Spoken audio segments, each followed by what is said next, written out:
네, 안녕하세요. 저는 중소기업의 인력난을 해결할 수 있는 핵심 열쇠인 독일의 아우스빌딩에 대해서 발표할 도거교육과 공소윤입니다. 제가 이 주제를 정한 이유는 저희가 도거교육과인 만큼 독일의 교육제도에 대해서도 관심을 가져야 할 필요가 있다고 생각을 하였고, 그리고 현재 대한민국 청년들이 취업난으로 굉장히 힘들어하고 있기 때문에 이렇게 독일이라는 나라의 제도를 보면 어떨까라는 생각이 들어서 이러한 주제를 가져왔습니다. 네, 우선 대한민국은 현재 청년 취업난으로 굉장한 골머리를 앓고 있는데요. 자, 이러한 표에서도 볼 수 있듯이 현재 대한민국 청년의 체감 실업률은 굉장히 높아지고 있습니다. 뿐만 아니라 가뜩이나 좋았던 취업문이 코로나19라는 재난 상황을 맞이하면서 더 청년들이 취업하기 힘든 이러한 상황이었습니다. 일하지 않고 일할 의지도 없는 사람들을 의미하는 니트족이 점점 늘어나고 있는 추세라고 할 수 있습니다.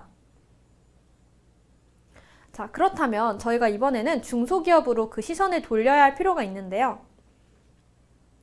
자, 이러한 표에서도 볼 수 있듯이 현재 중소기업의 10곳 중 7곳은 직원 채용에 어려움을 겪고 있다고 합니다. 자, 그런데 생각해보면 이것은 매우 아이러니한 상황이라고 할 수 있습니다. 청년들은 취업을 하지 못하는 구직난을 겪고 있는 반면에 중소기업은 청년들을 채용하지 못하는 인력난을 겪고 있다는 사실이 굉장히 모순적으로 느껴질 수도 있을 것 같은데요. 그럼 이번에는 그 두 가지 이유를 한번 찾아보도록 하겠습니다. 자, 첫 번째 이유는 청년들의 눈높이가 너무 높기 때문에 중소기업에 지원하지 않으려고 하는 것입니다. 따라서 중소기업에 지원자가 없다는 것이 첫 번째 이유라고 할 수 있습니다. 두 번째 이유는 우리 회사에 적합한 인재를 찾을 수 없다라는 것이 있을 것입니다. 이렇게 앞서 말했듯이 청년들은 취업난을 겪고 있는 반면에 중소기업은 청년들을 구하지 못하는 이러한 현상을 인력 미스매치 현상이라고 합니다. 자, 그렇다면 아까 이 두 가지 이유에 집중을 해볼까요? 첫 번째, 청년들의 눈높이가 너무 높아서 지원자가 없다라는 이유입니다. 자, 이렇게 설문조사에 따르면 근무 환경이 열악하고 비전이 없어 보이고 그리고 연봉 수준이 낮은 회사를 중소기업이라고 생각하는 것입니다. 따라서 이렇게 부정적인 인식을 가진 중소기업에 일부러 지원을 하지 않는 것이라고 할 수 있습니다. 자, 두 번째로 회사에 적합한 인재를 찾을 수 없다는 문제인데요. 자, 그렇다면 이러한 인력 미스매치 현상을 해결하기 위해서 사람들은 무엇을 해야 할까요? 바로 이러한 두 가지의 일로 정리해 볼 수가 있습니다. 첫 번째로는 부정적이었던 중소기업의 이미지를 제고해야 할 것입니다. 그리고 두 번째는 이 중소기업에 적합한 인재를 발굴하는 일이 중요할 것입니다. 자, 아까 말한 이 두 가지 일을 모두 잡기 위해서는 독일이라는 나라의 아우스빌딩이라는 제도에 집중할 필요가 있다고 생각을 했습니다. 그럼 지금부터는 독일의 아우스빌딩에 대해서 알아가 보도록 하겠습니다. 독일의 아우스빌딩은 무엇일까요? 이것은 한국어로 하면 이원화 직업교육 훈련을 의미합니다. 여기서 이원화란 기업에서의 실습과 학교에서의 이론, 이 두 가지를 총칭하는 단어라고 할 수 있습니다. 실제로 아우스빌딩에서는 실습과 이론의 비율을 2대1로 두고 있다고 합니다. 독일의 아우스빌딩 제도와 같은 경우에는 하우프트슐레나 레알슐레에 재학 중인 학생들이 3년 정도 직업교육을 받을 수 있는 것을 의미합니다. 실제로 일과 직접 연관이 되는 이러한 기술이나 실무 같은 경우에는 기업에서 이를 가르치고 이 외 이론 같은 경우에는 베르프트슐레라고 불리는 직업교육학교에서 이를 학생들에게 가르치게 됩니다. 기업 현장은 상공업이나 산업, 아니면 소매업 등 그 분야가 굉장히 다양하다고 할 수 있습니다. 학생들은 레어링이나 아니면 아쭈비라고 불리는 이러한 실습생으로 직업 교육을 받게 되는데요. 이를 가르쳐주는 사람을 마이스터라고 합니다. 직업교육 담당자나 교육학을 이수한 마이스터가 직접 직업교육생을 가르치는 제도라고 할 수 있습니다. 자, 그렇다면 이러한 마이스터가 되는 과정도 이런 아우스빌딩을 통해서 알 수 있는데요. 듀얼 아우스빌딩을 마친 후 해당 직업 분야에서 일정 기간 이상 근무를 하고 일종의 능력 시험 같은 것을 합격을 한다면 실제 마이스터가 될 수 있습니다. 뿐만 아니라 독일의 아우스빌딩 제도 같은 경우에는 학생들이 일을 하면서 일을 배우고 그리고 돈까지 벌 수 있다고 하는데요. 이는 직업교육법이라는 제도와 관련이 있습니다. 직업교육법이란 아우스빌딩의 최저수당 지급을 규정하고 있는 제도라고 할 수 있는데요. 이러한 훈련을 제공하는 기업은 학생들을 위해서 최저임금 이상의 돈을 지불해야 한다고 합니다. 자, 그렇다면 지금부터는 아우스빌딩이 가지고 있는 장점들 몇 가지를 설명해 드리도록 하겠습니다. 가장 첫 번째는 업무자의 직무 능력의 향상입니다. 제가 이것을 설명하기 위해서 한 가지 사진을 가져왔는데요. 이 사진은 SNL에서 이렇게 신입으로 보이는 한 사람이 면접을 보고 있는데 경력자만을 우대한다는 소식을 들어가지고 경력을 어디서 쌌냐라는 말을 남긴 유명한 사진입니다. 자, 근데 만약에 이러한 아우스빌딩 제도를 통해서 이미 경력이 쌓여있는 신입이 있다면 어떻게 될까요? 아우스빌딩은 실제로 이것을 가능하게 합니다. 독일의 아우스빌딩이 이렇게 청년들의 직무 능력을 향상시킬 수 있는 가장 큰 이유는 바로 오랜 시간을 현장 실습에 할애한다는 요소 때문입니다. 평균 3, 4시간 정도, 그리고 약 3, 4년 정도를 현장 실습에 할애한다고 합니다. 이러한 기간만 봐도 학생들이 얼마나 오랜 기간 숙련적인 훈련을 받는지를 알 수 있습니다. 이뿐만이 아니라 학생들은 스스로 사업체와의 계약을 한 후에 관련 있는 직업학교를 선택하기 때문에 실제로 현장에서 필요한 업무들만을 습득할 수 있습니다. 따라 두 번째는 중소기업의 이미지를 개선할 수 있다는 장점이 있습니다. 앞서 말하였듯이 이렇게 유명한 사진들을 보면은 중소기업은 굉장히 공휴일도 안 챙기고 그리고 오랜 시간 일을 해야 한다는 이런 부정적인 관점을 가지고 있는 청년들이 많습니다. 이러한 이미지를 개선시킬 수 있는 것이 아우스빌딩이라 할 수 있습니다. 만약 기업들이 아우스빌딩을 거친 청년들을 채용한다면 애사심과 업무 파악도가 이미 높은 청년을 채용할 수 있으며 신입 직원 연수 비용 또한 줄일 수 있습니다. 따라서 아우스빌딩에 지원하는 다양한 청년들을 안 놓치려고 노력을 할 것입니다. 예를 들어 청년들에게 자신의 기업의 가치를 설명을 한다든지 아니면 청년들이 이러한 회사의 부정적인 관점을 갖지 않게 하기 위해서 더욱 좋은 환경을 마련해 주도록 노력할 것입니다. 따라서 자연스럽게 청년들은 이러한 기업에 대한 애사심을 키울 수 있고 그리고 기업들은 이러한 청년들을 채용할 수 있는 이러한 선순환 고리가 형성되는 것이라 할 수 있습니다. 자, 마지막 장점은 지원자들에게 질 높은 교육이 제공할 수 있다는 것입니다. 자, 이러한 세 번째 장점에 대해서 잘 알려면 독일의 하나의 기관을 알아야 합니다. 그것은 바로 독일의 상공회의소인데요. 독일의 상공회의소라는 기관이 관여하여서 이 아우스빌딩은 4개의 주체의 협력으로 이루어진다고 할 수 있습니다. 한국의 경우 학교와 기업 그리고 정부 이러한 세 주체의 협력으로 이루어지지만 독일의 경우에는 여기에다가 상공회의소까지 더 합쳐진 4개의 주체의 협력으로 이루어집니다.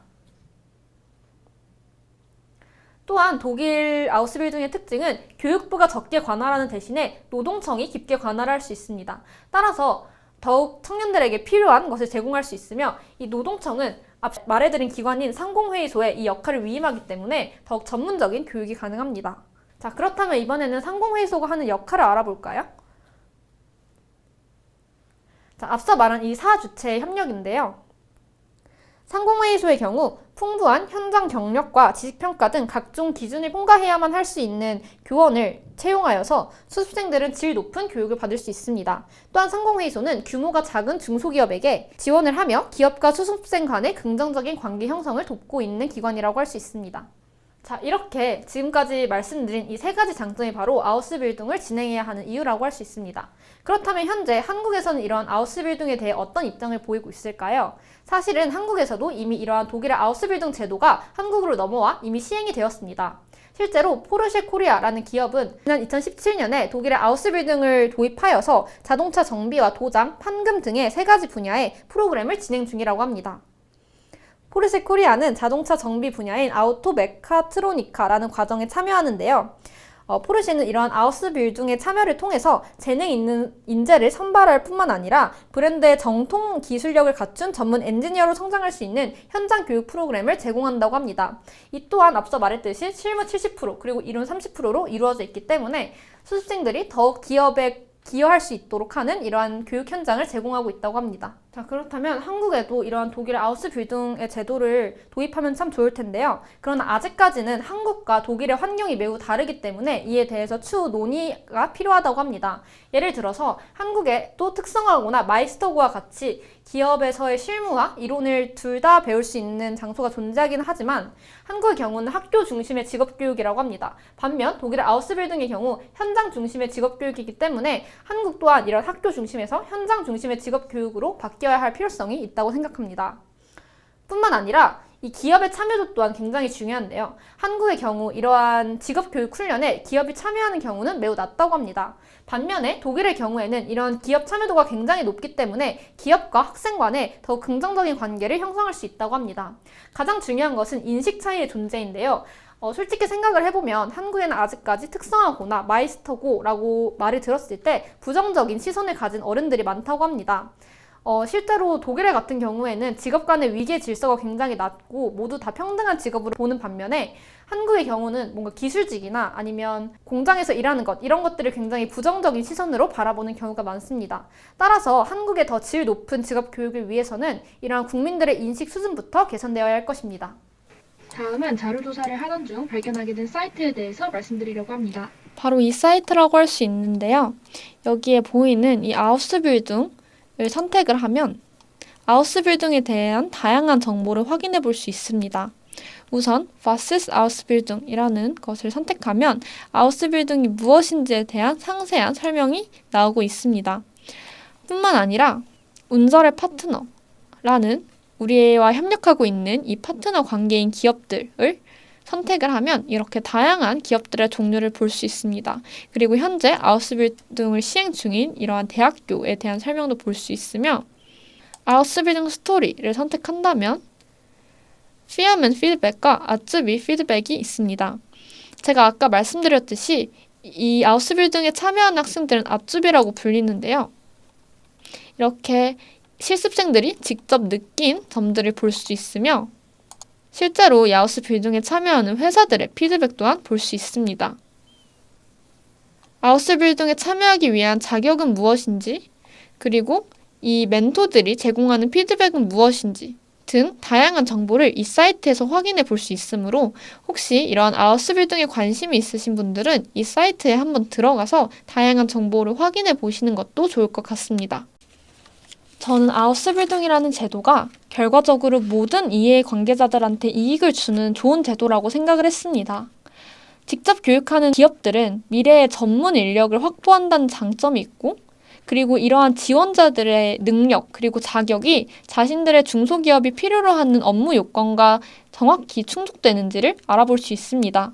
훌륭한 젊은 세대를 양성하는 이러한 사회를 위해서 이 아우스빌딩 시스템은 정말 중요한 성립 요건이 된다라고 생각을 했습니다. 기업뿐만 아니라 학생들의 측면에서도 생각을 해보자면 아우스빌딩을 추루한 청년들은 이른 나이에 경제적인 독립을 보장받을 뿐더러 최고의 직업 기회를 가질 수 있으며 자신들이 원하는 기업이 필요로 하는 인재상에 걸맞은 사람이 될 수 있도록 관련된 교육을 받을 수 있습니다. 종종 아우스빌딩 실습생에서 자연스럽게 정규직으로 전환되는 경우도 많다고 하니 이는 정말 좋은 기회라고 생각을 합니다. 독일의 청년 실업률이 유럽연합에서 별 다른 이유 없이 가장 낮을 것은 아닐 것이라 생각을 합니다.